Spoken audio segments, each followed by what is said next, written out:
तो शराब पीकर आया है तू। जानता है तेरे डैडी को पता चलेगा तो क्या होगा? क्या होगा? घर से निकाल देंगे। वैसे भी इस घर में मेरी नहीं, देवा की जरूरत है सबको। क्या बिगाड़ा है उस गरीब ने तेरा? क्यों नफरत करता है तू उससे इतनी? मैं उससे नफरत इसलिए करता हूँ क्योंकि तू बहुत प्यार करती है उससे।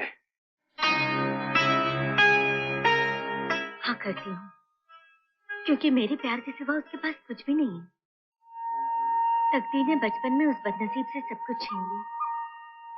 अगर मैं अपनी ममता का साया उसके सर पर न डालती तो कहाँ जाता वो अनाथ? तो क्या इसीलिए तूने अपनी ममता का बंटवारा कर दिया माँ? ममता बांटने से ममता का बंटवारा नहीं होता करण। तो फिर मुझे ऐसा क्यों महसूस होता है कि तेरे प्यार का बहुत कम हिस्सा आया मेरे हिस्से में? कोई तो वजह होगी ना माँ?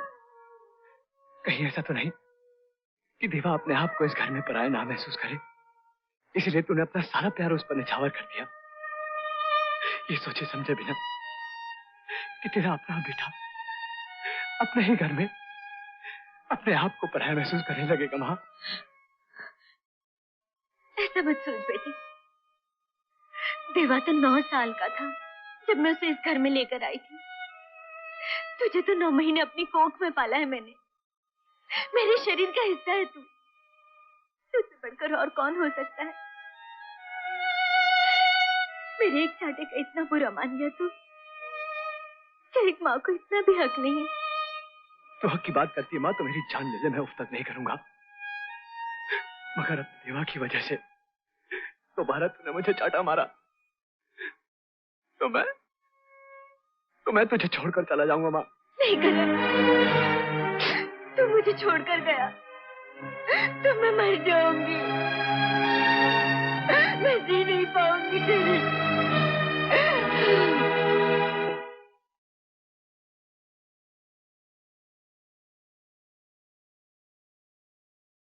चाचा जी। क्या शर्मिली? ये दुग्गल जी इसी रास्ते से जाते हैं ना? अरे बेटी वो अपनी तरह कड़का नहीं है, पैसे वाला है। ऑफिस में फाइलों में उलझा होगा, आता ही होगा। कोई गाड़ी आ रही है, लगता वही है। समझ रेडी।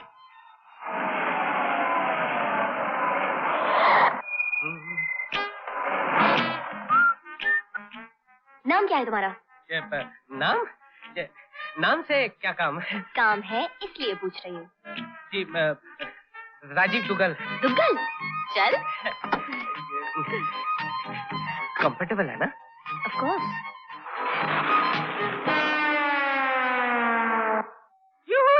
विस्की। सॉरी। आप विस्की पीती है ना? Of course. Nice, very nice. फूलों का शराब इसमें फिर मिलाई। Thank you. Feel at home, comfortable, अपना ही घर समझिए। इतनी रात में कौन आया होगा? कहीं मेरी बीवी तो नहीं होगी? वो तो कल आने वाली थी। मैं कैसे? इंस्पेक्टर, आपने मेरी फोटो क्यों खींची? कानून बिना सबूत के मुजरिम को छोड़ देता है, इसलिए पहले मैं सबूत को पकड़ता हूँ, बाद में मुजरिम को पकड़ता हूँ। मुजरिम? मैंने क्या जुर्म किया? जुर्म? बिना परमिट के शराब, बिना लाइसेंस के शबाब, दफा 210 यानी 2 साल। 2 साल? यस। इंस्पेक्टर साहब, मैंने ऐसा पहली दफा किया है। वैसे मैं बहुत शरीफ आदमी हूँ, शादीशुदा हूँ। शादीशुदा? शादीशुदा मतलब बीवी के साथ धोखाधड़ी? दफा 420 मतलब 4 साल। 4 साल? 4 साल मेरे बच्चों का क्या होगा? बच्चे खामोश। बाप के फर्ज से बेईमानी, दफा 840 मतलब 8 साल। ये सारी दफा कई दफा लगेगी तुम पर, कम से कम 50 साल की सजा होगी तुमको। 50 साल? इतनी सजा काटने के लिए तो मुझे दूसरा जन्म लेना पड़ेगा। कुछ हो नहीं सकता। हो सकता है। 25,000 लगेंगे। 25,000? कम है? बहुत ज्यादा है, इतने में नहीं दे सकूंगा। और देने की कोई जरूरत भी नहीं है। ये इंस्पेक्टर तुम्हारा कुछ नहीं बिगाड़ सकते। अच्छा? हाँ, ज्यादा से ज्यादा तुम्हें पुलिस स्टेशन ले जाकर तुम्हारी थोड़ी बहुत धुलाई कर देंगे। कल सुबह तुम्हें कोर्ट ले जाकर तुम्हारी बदनामी करेंगे और तुम्हारी बीवी से तुम्हारा तलाक करवा देंगे। और कुछ नहीं कर सकते। अरे करने के लिए इनके पास बचा ही क्या? कुछ बचा? नहीं। देता हूँ 25,000 लाता हूँ इसी बार। कहाँ इनके चक्कर में फंस गया। ये लीजिए इंस्पेक्टर साहब 25,000 रुपए मेरी मेहनत के। नहीं है। चला झगड़े। चलती हूँ। 1 मिनट इंस्पेक्टर साहब, ये कैमरे की रील मुझे दे दीजिए ना। कैमरे में रील नहीं थी। नहीं थी। कितनी अच्छी बात में बच गया। कैमरे में रील नहीं थी।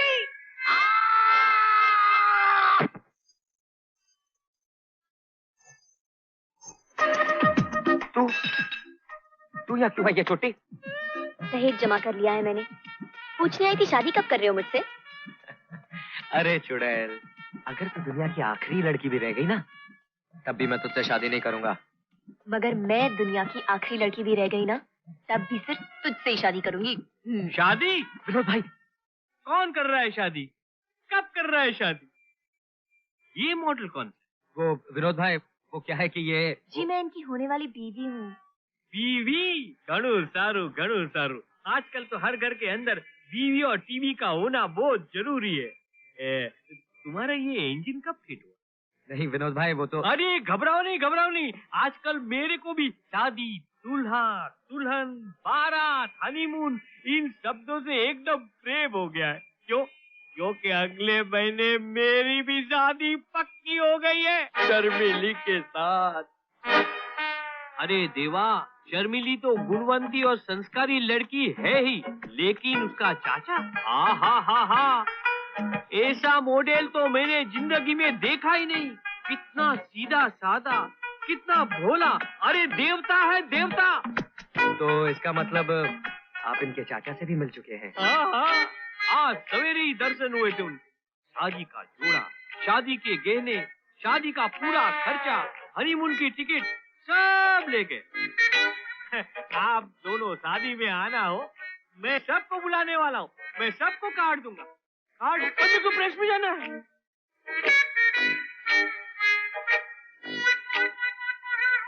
भूतनी, तू और तेरा कमीना चाचा दोनों मिलकर विनोद भाई को बुरा काट दोगे क्या? तेरी कसम देवा, चाचा जी ने ये प्रोग्राम कब बनाया मुझे कुछ पता नहीं। चल झूठी। मैंने तेरी कसम खाई और तूने मुझे झूठी कहा? एक बार नहीं 1000 बार कहूंगा, तू झूठी है, झूठी है, झूठी है।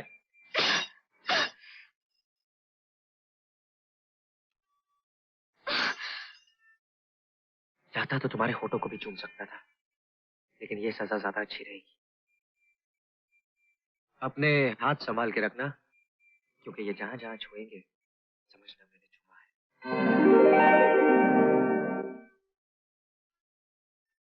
क्या हुआ तेरे हाथ को? नहीं चाचा जी, कुछ नहीं। फिर छुपा क्यों रही है? बता नहीं, बता ना। कुछ भी तो नहीं है, नखरे करती है। तेरे हाथ कितने प्यारे हैं।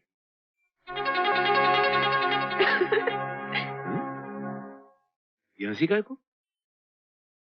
कुछ लगा है क्या?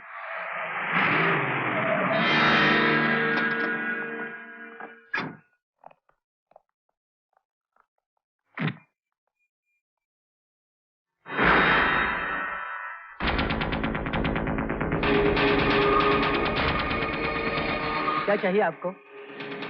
वो लड़की। ये क्या बकवास कर रहे हैं आप? दिमाग तो सही है ना आपका? देखिए मिस्टर, आप अगर अपनी जान प्यारी है तो चुपचाप यहाँ से चला जा।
मुझे उस गली से मारते हुए यहां तक लाए हो ना, यहां तक ना मेरा बाप तुम्हें मारते हुए इस शहर से बाहर ले जाएगा।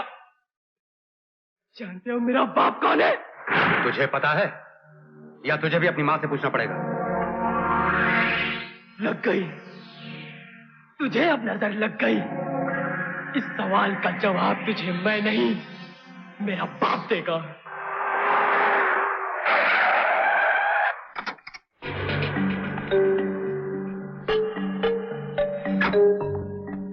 Good afternoon sir. Good afternoon. Good afternoon sir. हमारा सेक्रेटरी, हमारे मैनेजर्स, यहाँ तक कि हमारा वकील भी यहाँ मौजूद है। जरूर कोई संगीन बात है। मामला क्या है? सर प्लीज आप अपने आप पर काबू रखिएगा।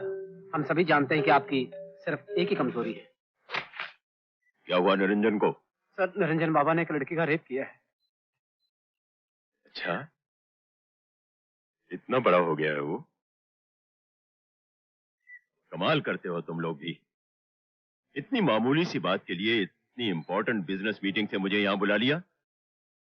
भंडारी, उस लड़की को 2-4 लाख रुपया भिजवा दो।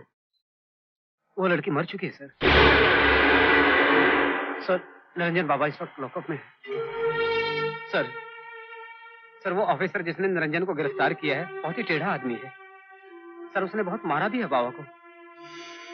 अंकल, राजी और इस्माइल अभी भी निरंजन के साथ हवालात में बंद है। हम बड़ी मुश्किल से भाग आए। हमारे बेटे को मुसीबत में अकेला छोड़कर तुम लोग भाग आए। क्या करते अंकल, मर्डर केस बन गया और मर्डर हमने नहीं, निरंजन ने किया है। सक्सेना। Yes sir. इन दोनों को किसी महफूज जगह पर ले जाओ। जब तक मामला दब नहीं जाए ये पुलिस के हाथ नहीं लगने चाहिए। जाओ इनके साथ। Thank you uncle. Bhandari. Yes sir. Angrezi में एक कहावत है, if your existence is my death better you die. उनके जीने से अगर हम मरते हैं तो बेहतर है वो मर जाए। माइकल को फौरन इत्तला करो।